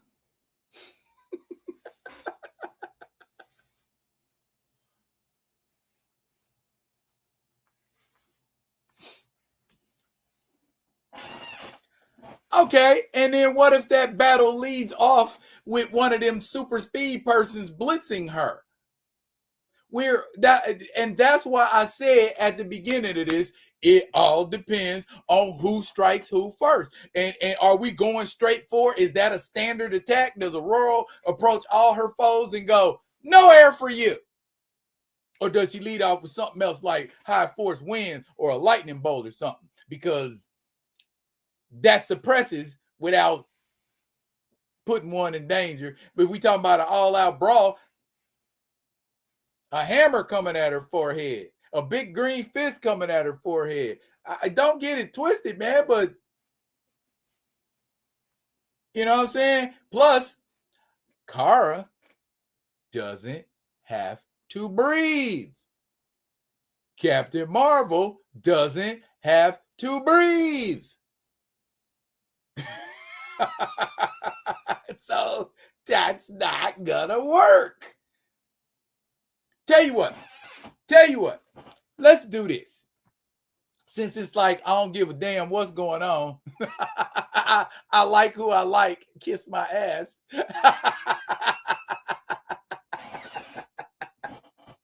I'm going to do this. Do a little bit of research on everybody. I mean, because we can do a quick Google, but I know for a fact, just based on what I'm hearing in the chat, ain't nobody did no studying on Diana's current abilities like we've studied Storm's current abilities. And that's all I'm asking for you to do. Study who and what Diana is right now at this very moment in time in comics. If, you know, we're going to be big up in most recent achievements. So that's all I'm going to say. I ain't finna get into no debate. Do your research. There. So, and I get it. Muria, he made Storm OP as hell, and we never say nothing when these palm color characters are OP, but they shouldn't be either. I mean, and isn't power and the, you know, is I learned from playing Marvel Superheroes role-playing game, which is a product that is endorsed by Marvel, even though it's TSR. In the campaign book, it states that improvement is a constant thing with heroes and villains. So whether it's by design or accident, heroes and villains in comics always find a way to improve themselves, whether it's in addition to some more powers. You know, they're constantly upgrading themselves, because if we look at all of the list of them, none of these characters are at the state they started at when they were first introduced in comics. All of them, with maybe the possible exception of Jane Foster, are way more powerful. Because I thought ain't she dead? No, she's not dead in the comics. But she's not way much. She got that. Nah, I don't think she got an upgrade, but I don't think she's more powerful. All of these characters have gotten some kind of upgrade at one time or another. And that's all I'm saying. If you know everybody's upgrades and what they can do now and what they are now, Base your assessment on that.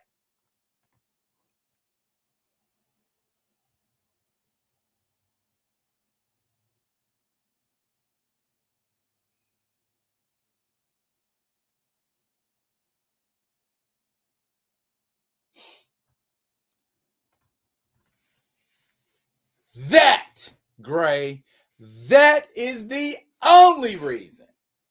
The only reason.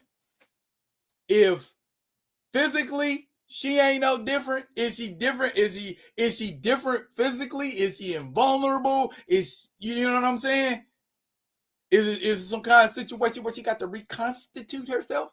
She got that ability, or she can gather her atoms back up, and it's a lot of stuff going on in this list. I'm gonna leave it alone. I'm gonna leave it alone. That would be like me saying, I can't tell you what I know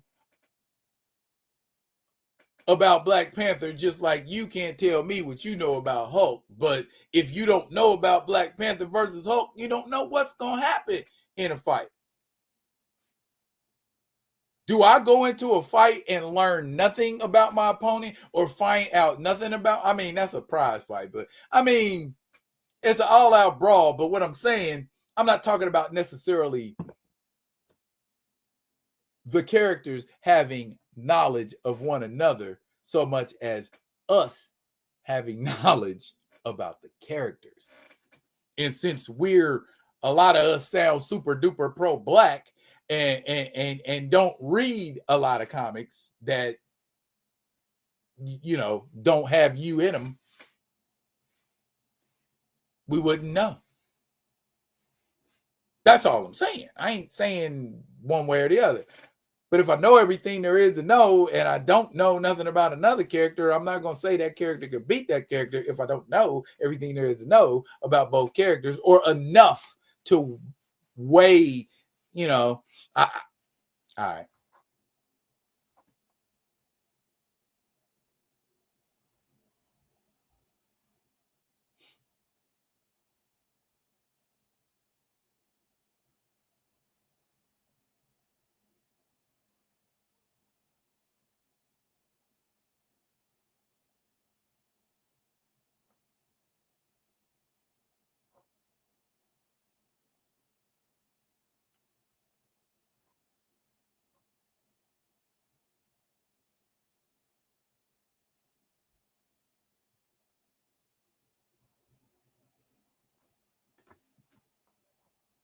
Feats.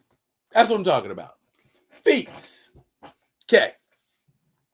Fighting, agility, strength, endurance, or more practically known as phase. Fighting, a measurement of one's raw skills, either with the hands or with some sort of melee weapon. Agility, a measure of dexterity when it comes to inflicting and or evading damage. Strength, a raw measure of one's ability to lift or press weight or inflict damage with their blows. Endurance, literally what it is. Okay.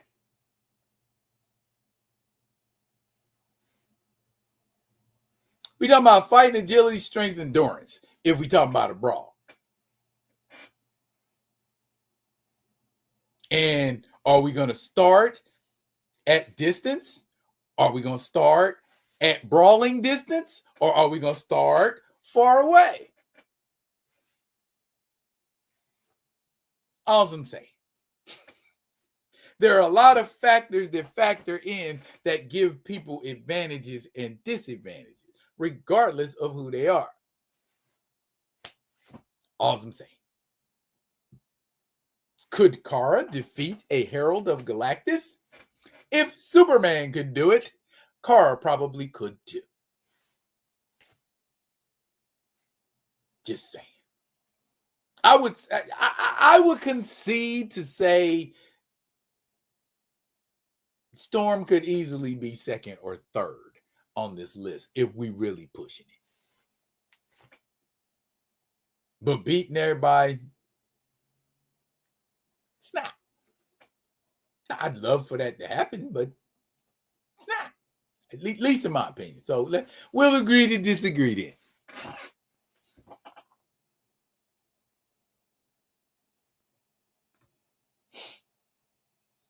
I was too. I was trying not to let my personal feelings about what I feel not get in the way, D. But if we going by who we like, then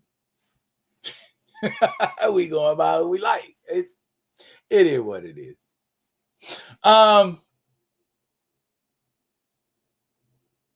Okay. We are at the 2 hour mark, ladies and gentlemen. I don't want to end on a debate. How about that? Here's what I'm gonna do. Here is what I am going to do. Okay. Now this was way back in,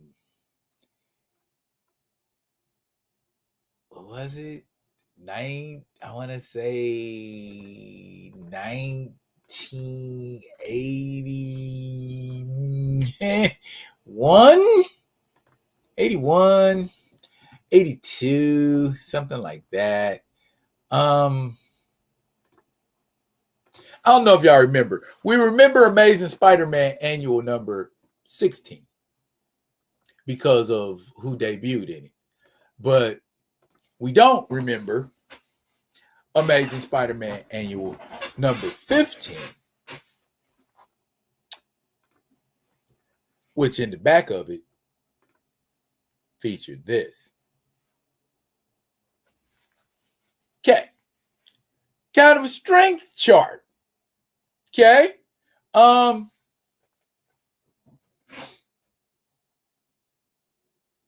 As you can see, whether you agree with where people are on the strength chart,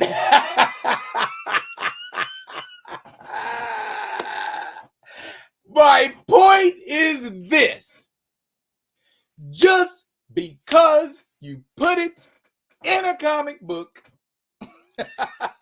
does not mean it makes sense.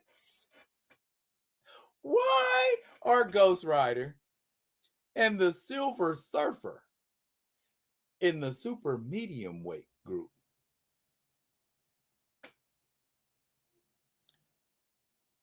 The Silver Surfer has trounced most of the people in the heavyweight list.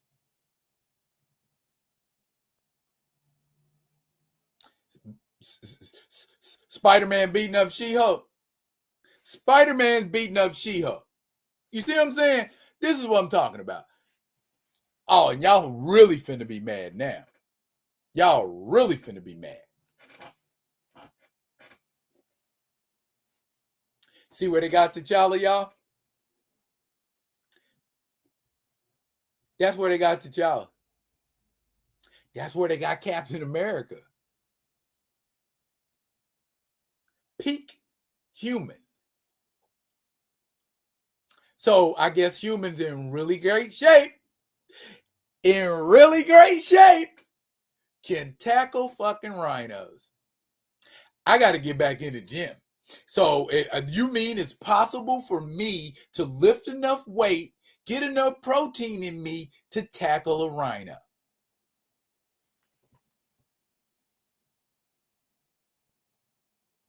That's why that shit right there is why I say it's writers, man. It's not the comic books. It's fucking writers who write ridiculous shit like that, and it stays in comics for years and years and years and years. Well, Bill Mantlo said it, so it must be true.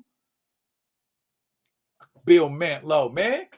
There is no scenario where fucking Spider-Man is beating up a Herald of Galactus with his bare ass hands. None. No Herald of Galactus. None. Not one. Spider-Man just gonna punch a Herald of Galactus till they fall down. That was 1985, by the way. Do we still think Spider-Man could come out and beat the shit out of Fire-Lord? I bet you Fire-Lord waiting for that fight.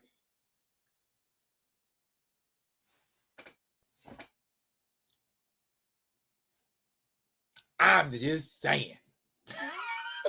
If it happened in a comic, yeah, but I'm going to question some shit. That's all I'm saying. Ask questions, ask questions, ask mama questions. Because people do stuff like this.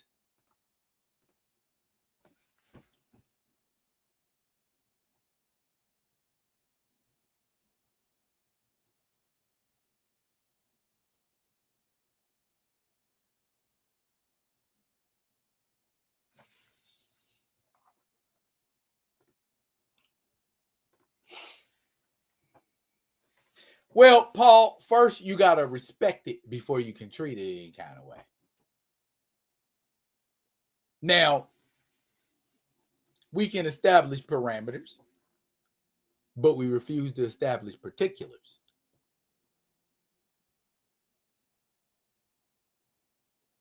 Let's do it like this. They ain't recast T'Challa, so I don't give a damn what they doing. How about that? I don't care. They ain't doing right by my character, so I couldn't care less. You know what I mean?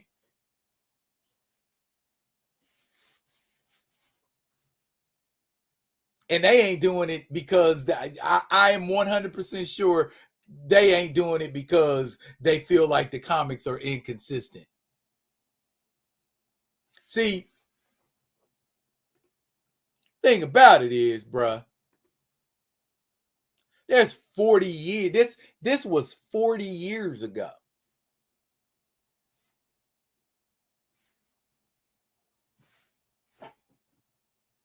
We're not doing the same things in comics that we were doing 40 years ago.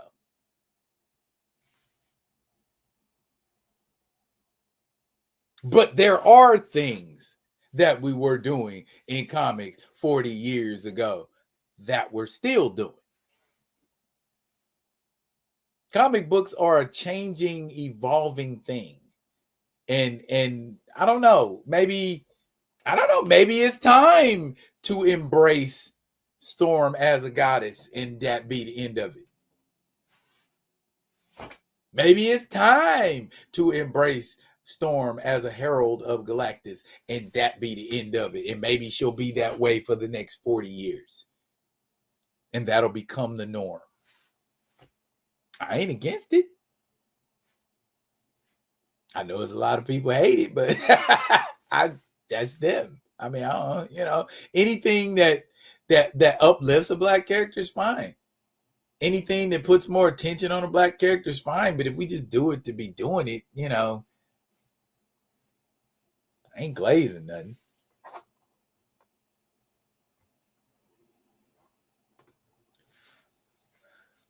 Yeah. In some cases 15, but that is still not enough to contend with Norrin Radd. And then on top of that, as we have all noted, Norrin Radd often holds back. Because I remember in the comics, they did have a fight in Silver Surfer's comic, and Spider-Man was going hard, and Silver Surfer was like, why? You know what I mean? But then when this kid was like, fell off this building, he's fighting Spider-Man and trying to save his kid at the same time because everybody's like, evil alien, rah, rah. Anyway.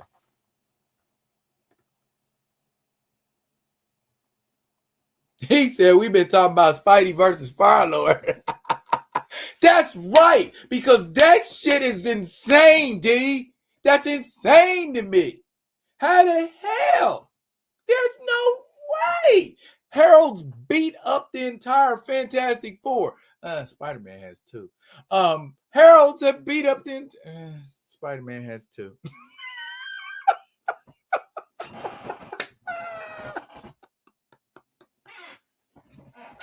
I agree. Come on, y'all. They need a canon division like a bug. And the editors, that's the editors, bro. They got to be more mindful of what they're saying. Okay, do that. Don't tell them to do that if you know they ain't supposed to be doing that.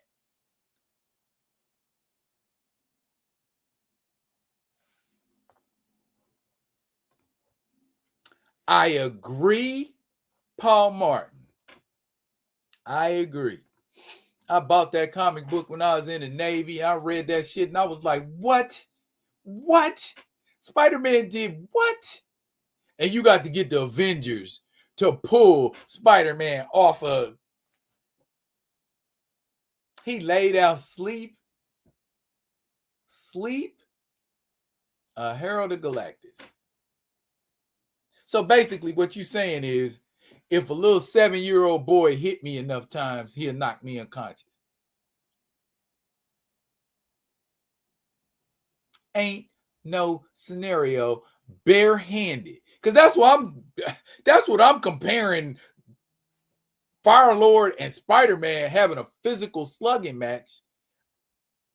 Let Fire-Lord and Spider-Man be in that power slapping league. And let's and see if Fire-Lord don't smack Spider-Man's head off and make it roll like a barbecue cauliflower or something. Oh my goodness.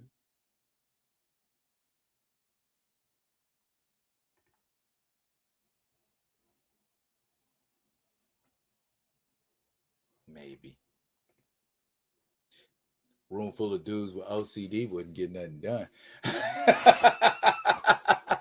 Look at y'all. It's 2:15, a 2-hour, 15-minute mark. I'm way past the normal. Look here, man. Me and Theo gonna be coming at you tomorrow with some Friday vibing. I'm ready for that. I'm ready for y'all to join us. Thank y'all for a most spirited and lively live. It was I actually enjoyed engaging with y'all more than presenting to y'all.